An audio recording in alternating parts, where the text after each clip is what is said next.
So, when did counseling stop being about problem solving? Well, not anymore. Introducing solution-focused counseling with the unlicensed counselor. And now, here's your host, Steve Moak.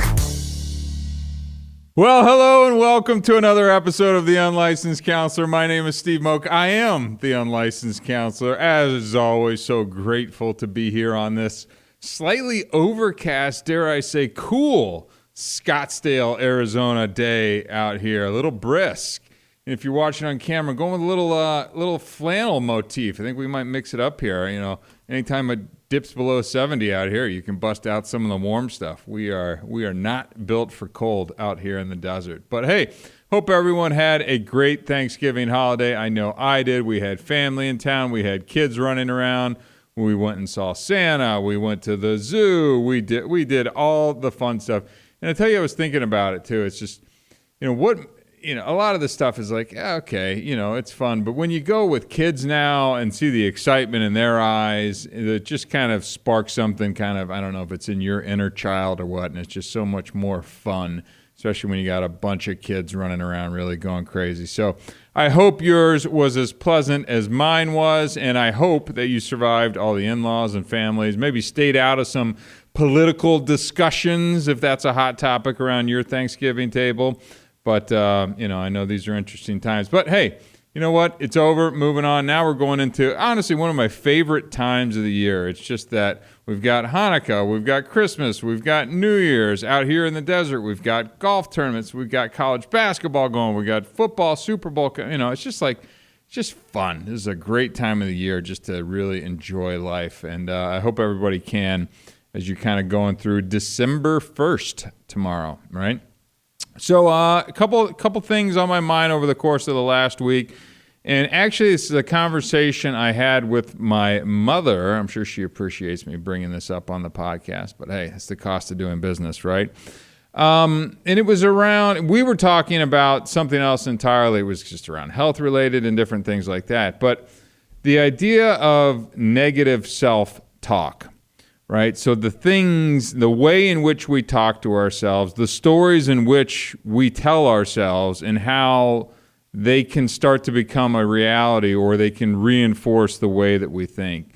So I want to dig into kind of what is self-talk, what is negative self-talk, how can it affect your mental health, and maybe some ways to prevent that self-talk, or maybe stop it or curtail it when you kind of start into that. Because look, you're never, I don't think, again, that's why I'm the unlicensed counselor. I don't think you're ever going to stop it, right? But I do find, and I found myself this morning in hot yoga, of course, mind wandering away, starting to drift into things. And I'm just going, why in this peaceful kind of relaxing time am I letting my mind drift into this kind of negative topic, right?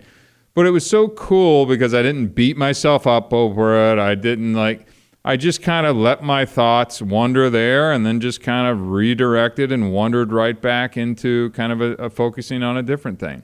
And it was really simple, and that's not something that I would have done. In previous life, I would have let kind of those intrusive thoughts or negative self-talk kind of continue to go, and then it really can eat at you. But before I get into the whole kind of pitch and discussion for today, I do want to take a moment and thank some of our sponsors. And look, first and foremost, our sponsor from the beginning, it's ShareTech. ShareTech is the leader in at-home drug and alcohol testing, not only for its accuracy, but for the number of substances it can detect as well. You also get to take this test from the privacy of your own home. It requires no observed collection. So I'm talking eyes on stream, if you know what I mean, right? And for those of us that have been in the drug and alcohol testing space, we know, you've had to go into the bathroom to ensure that sample was not tampered with, messed with, or substituted with prosthetic devices, which exist out there in the world and do get used, right? So if you go to ShareTech, that's ShareTek, you're going to be able to go to their website and purchase a test. Look, if you need to trust the results, you need to be using the ShareTech test. So a big thank you to ShareTech as we close out really almost a year. I need to check with Robin over here and see when we started this whole commotion. But it's probably coming up here on a year. And a big thanks to ShareTech for continuing to be a sponsor as well, too. And actually, The next thing I want to talk about is the Hard Stop, the youth drug abuse prevention campaign that we're doing. We have reached over 600,000 people in the first 6 months of doing this. I'm really excited about the progress that we're making, the following that we're picking up, and obviously the message that we're putting out there. We are not focused on a lot of mental health, behavioral health things. We do one thing, that's youth drug abuse prevention. Go to thestopstartshere.org. Follow us, like us, share our content. It's edgy. We only focus on social media. We just believe that if we can have 10 to 30 seconds of your child's attention every couple days or weeks, that reinforcement of the drug abuse prevention messaging is really what's going to be the difference maker, not an assembly that you sit in one time a year for an hour. So again, go to thestopstartshere.org and follow us over there for more info on what we're doing. And I appreciate the follows, not only on the Unlicensed Counselor, but also on the Hard Stop stuff as well too. So thanks to everybody in this journey. Really, it's been a fun year in doing this. So back to the topic at hand. What was that? 9 months, Robin's saying. 9 months. Okay, a little ahead of the game, but that's pretty good. 9 months, and you've been sitting over there so quietly the whole time. I'm surprised I haven't gotten more guff from you. For those of you who are out there, we've got Robin in studio. She produces the show, and it's just been awesome to as a brand new podcaster on this as well too. So it's been funny. Howard Stern has his Robin, and I've got mine as well too. So thank you, and I appreciate that. Back to the topic at hand. So, again, self-talk. So this whole thing came about, my mom was having, had to have, a surgery, and there's no such thing as minor surgery, right? And, we got to talking afterwards, and, the conversation was just around, they're not even 70 years old yet. So let's frame this for what it is. So, obviously people are getting older. We all do. That's how this whole deal works, right? But it was just some of the comments that were being made for people who are healthy. And this wasn't like removing cancer or anything like that. I'm not going into the whole thing.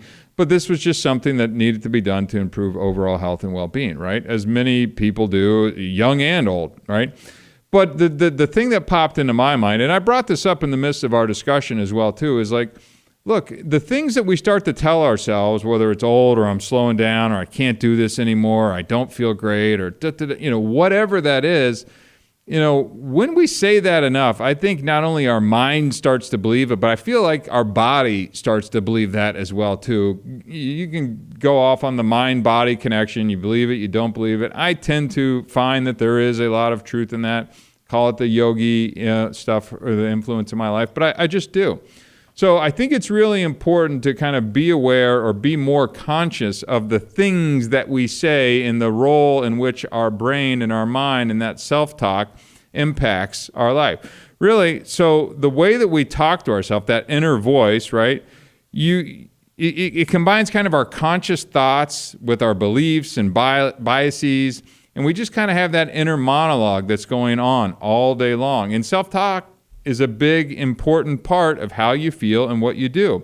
It can be supportive and beneficial and motivating, or it can be negative, undermining, and can really impact your confidence all around. So, making sure that we're kind of monitoring, it's kind of weird of like looking at our brain and thoughts almost from the outside, if that's possible. So kind of shifting your perspective to kind of be able to monitor how you're thinking is a really tough and maybe unique concept. But the negative self-talk, so what is negative self-talk, right? I think it's pretty self-explanatory, but it's when that inner voice, right, that monologue that's going all day long is excessively negative. It sounds more like an inner critic. It's pessimistic. It focuses on the bad. It takes away from your confidence, and it stops you from reaching your full potential.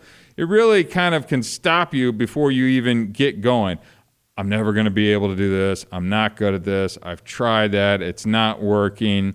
It's just those things that can be repetitive and may or may not really reflect reality. And it's just that rumination of those negative thoughts and how they kind of roll through our head, right?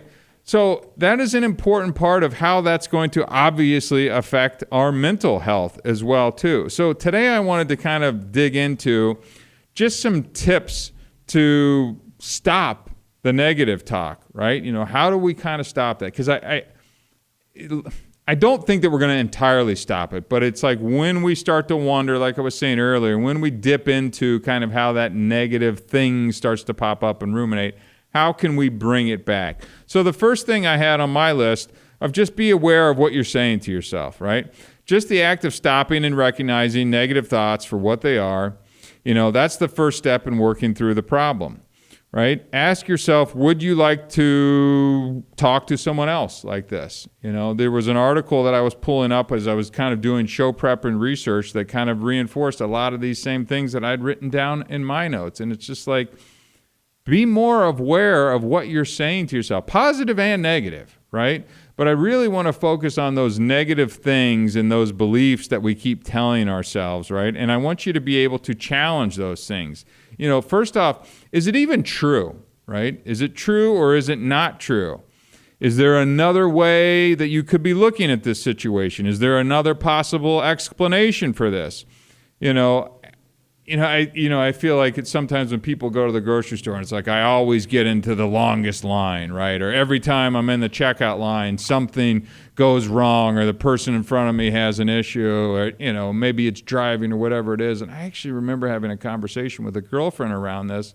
And I was like, I have a hard time believing that every single time you're in line at the grocery store that, something's happening with the person in the cashier in front of them.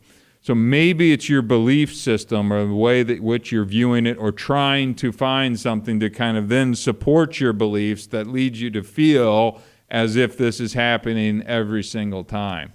So, again, looking for another explanation of how this could have happened or why this situation is happening.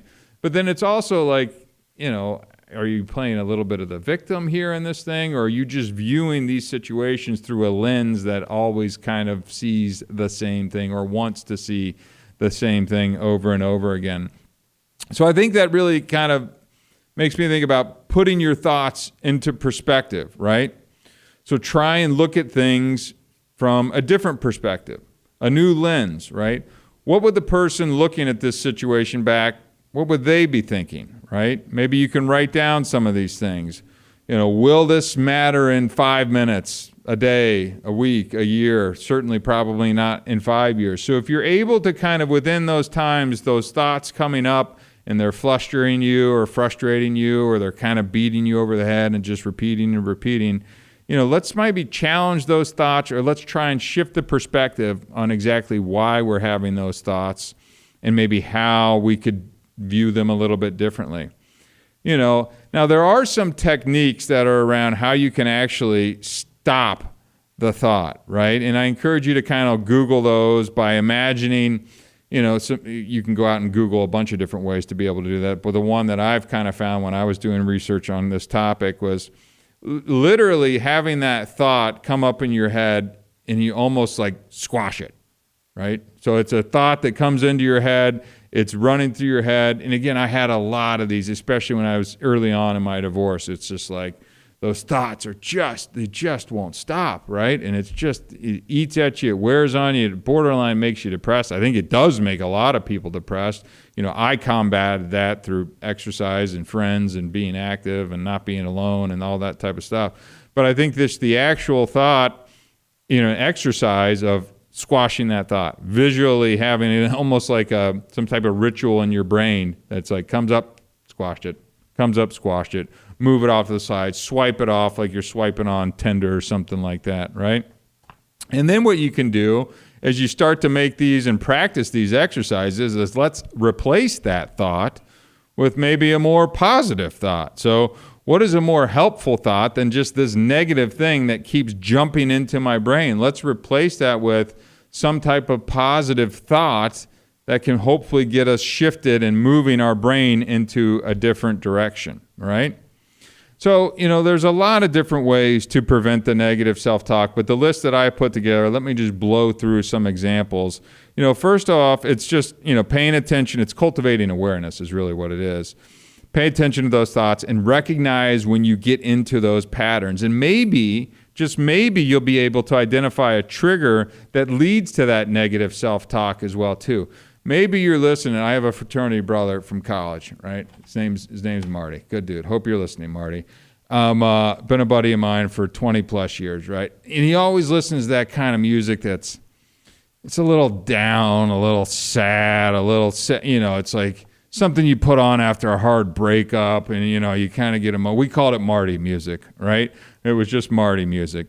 So let's just say that you had Marty music playing the entire time, and those would trigger those feelings of sadness because you just lost your job, broke up with a girlfriend. Now that music is playing, and so maybe that's a trigger that sets you off on some of these patterns. So, not to pick on Marty, but find out what those things are. Maybe it's the way that you drive to work, and you're like, oh, that was our favorite pizza place, and we used to go to Then take a left where you used to take a right. Like, do what you have to do to break those patterns that kind of lead to those triggers or in those challenging thoughts as well too. And again, let's be sure that we're challenging those negative thoughts. Is it even a valid thought? Or is it based on a lack of facts or an assumption or any evidence maybe that could contradict these negative beliefs as well too? Maybe you're not as bad at this thing that you think that you are, and maybe you have examples where you can point to that you've been successful when you've tried new things or made new friends when you switched to a job or whatever it is, right? And this is, next up on my list, this is one that I've actually been working on as it pertains to negative self-talk is, let's go easy on ourselves. So practice a little self-compassion as you're going through this negative self-talk. Again, I don't believe that you're going to be able to just entirely stop it. My opinion, take it for what it's worth.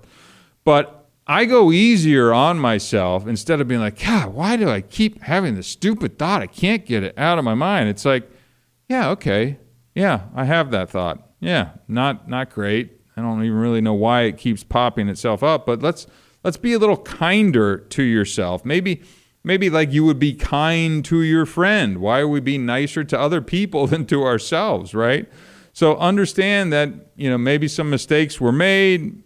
Your brain isn't perfect, and you can kind of let some of this stuff go. So you're practicing a little compassion as you're kind of working your way and practicing, because I do think kind of combating or preventing some of this negative self-talk takes repetition. It's like an exercise, right? You just got to keep practicing it. You're not just going to start it tomorrow and be like, I got it. Never going to do self-talk again. I just don't believe that's really going to happen. Going back to kind of a point I mentioned earlier is just using those positive affirmations. So let's start to replace, or maybe you say something negative, but let's see if we can then dovetail it into something positive here, right? Or maybe find some way to do daily positive affirmations. Start to focus on your strengths, maybe things that you have accomplished, instead of beating yourself up over the things that you haven't. And again, this is where I also think, a little less time on the social media front could be important as well too, and less focus on what others have and what you don't have, and more focus on what you have done and the good person that you are, the reputation that you've built, and how you treat other people and how you're responsible and da-da-da-da-da-da-da-da. I think another thing in general is making sure that you surround yourself with some positivity as well too. And I've said this in a lot of different aspects on this podcast as well too. But the people you spend time around are how they are, how their demeanor is, their work ethic, their positivity or negativity will ultimately kind of dictate how you become many times, right? So if you're around a bunch of negative, pessimistic people who see the bad in everything, I'm going to keep my political comments to myself that are running through my head right now, but you're going to be around who you are, who you kind of associate with, right? So consume positive and inspirational content, and not maybe some of the negative shows or musics or whatever it is that kind of brings you down, right? Now, as you're kind of working on this kind of exercise of, better self-talk or preventing negative self-talk, let's make sure that you're not setting yourself up to negatively talk about yourself by having unrealistic goals. So maybe you want to do something, right? We got New Year's coming up. We're going to have a lot of goal setters out there. We're going to have a lot of people at the gym. We're going to have a lot of stuff going on. Let's make sure that you're not setting yourself up for failure by thinking you got a little too grandiose with some of your goals. Let's make them a little more manageable. Let's celebrate kind of small successes, no matter how small they are, and let's break things down into kind of achievable tasks. So again, you're not just like, oh, I didn't go out and run a marathon. Well, you weren't running at all. So maybe we should have shot for that 3-mile 5K first instead of that, right? So you're not beating yourself up because you set yourself up better for success, right? This one always makes it into an episode of The Unlicensed Counselor. Practice mindfulness and meditation, right? I've been trying to work on meditation myself as well, too. You can go through the mindfulness stuff all you want in Google, use the Headspace, use the different apps and things like that. But I really have found that the meditation can help create that sense of calm and that detachment. And again, I'll just say it again, meditation, yes, it could be in a room with, some music and your eyes closed, or it could be gardening where you're just focused on one thing, or out in the yard kind of pulling weeds, or a walk in nature. Like, think about meditation in different ways, because maybe not everybody's just going to sit down and have the peace fingers and be able to kind of check out for 5 minutes. But if you can go for a walk out in the desert, or the sunset, or the sunrise, or take your dog, find somewhere where you just get alone with your thoughts so you can find that calm and detach a little bit, and leave the damn phone when you're trying to do this as well too, if you can, please, right? Next up, let's just try and focus on solutions to problems. I'm a big solution-focused guy. I know there's some gender differences, and guys a lot of times want to come in and try and fix problems and things like that. I think that's a good trait. I think you also got to know when to sporadically use that within relationships and things like that. Sometimes folks just want to be heard and not necessarily fixed all at one time. So keep that in mind as you're going through kind of focusing on solutions. But I do think taking steps proactively to address challenges rather than succumbing to kind of that self-criticism, like I told myself I couldn't do it. You know what? I've done this a million times. I suck at it. I'm never going to be able to do X, Y, or Z, fill in the blank. So, shifting the focus to finding solutions is a way to kind of help prevent the negative self-talk that can churn up, and it can turn up really quickly, right? We've talked about gratitude, I think, almost ad nauseum on this podcast. And actually, over the last week, I think we've probably talked about it a little bit more, just because, not just we, just in general as society, because we've been through Thanksgiving and kind of gratitude and what that all comes with. But really, the last thing on my list that I had for, preventing the self-talk was just celebrate some of the achievements. Acknowledge some of the successes that you've had in your life. And again, no matter how small, I think a little positive reinforcement and a little positive self-talk is going to help keep us going in that right direction and keep those negative things, off to the side. But I really think this boils down to, who we spend time with, right?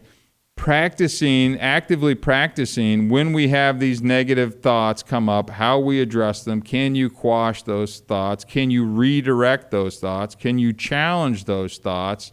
And just stop telling yourself the same things and throwing that little pity party that goes on in your mind when it's so easy to do, especially when things get hard, right? When it's easy and life is good and you're healthy and you're doing all the things that you want to be doing, yeah, it's a little bit easier. But when you have a surgery, when you do get sick, or you lose a loved one, or whatever it is, allow yourself a little grace to have some negative thoughts and those negative self-talk kind of come in. But be prepared to be able to challenge those things so that you can pull yourself out. Because really, negative self-talk, if left untreated, just will continue to go. And I mean go to where it's dragging you down. Now you've got your drinking to kind of quash those thoughts a little bit more. You've stopped going to the gym. Maybe you're starting to isolate from your friends more. Maybe you stop going to see your therapist. Maybe you're not returning the phone calls of the friend because you're just kind of going down. And now you're starting to spiral, right? Now you're just kind of getting lower and lower in that world. And that probably started with just a little bit of self-talk that left untreated has now gotten you into kind of a darker place and potentially depression or worse. So I think it's something that needs to be discussed a little bit more. I mean, nobody talks to you as much as we talk to ourselves, right? That little voice that's going on in our head all day long. We need to be able to really exercise that muscle like we would exercise anything else. And if you're constantly beating yourself up, it's going to lead you into some unhappier places. So I hope that you take a few minutes out of your day. Obviously, listen to this podcast. Maybe share it with a friend who maybe you think is a little more negative than maybe they should be or need to be, and challenge them to listen to this and maybe have a discussion around, maybe ways you could even help each other, hold each other accountable for negative self-talk or when it comes up or how these things can be kind of, treated. So I hope this provided a little bit of value. It's something I had on my mind. I just think it's really interesting. Share it with a friend. This is a great time of year to start thinking about these things because we're going to set into 2024. You can kind of have a new path, a new mentality, and really hopefully achieve some greater results just in kind of overall positive mental health and positive self-talk as well too. So good stuff. I love that. I was looking forward to this episode. So again, my name is Steve Moak. I am the Unlicensed Counselor. Until next time, thank you very much.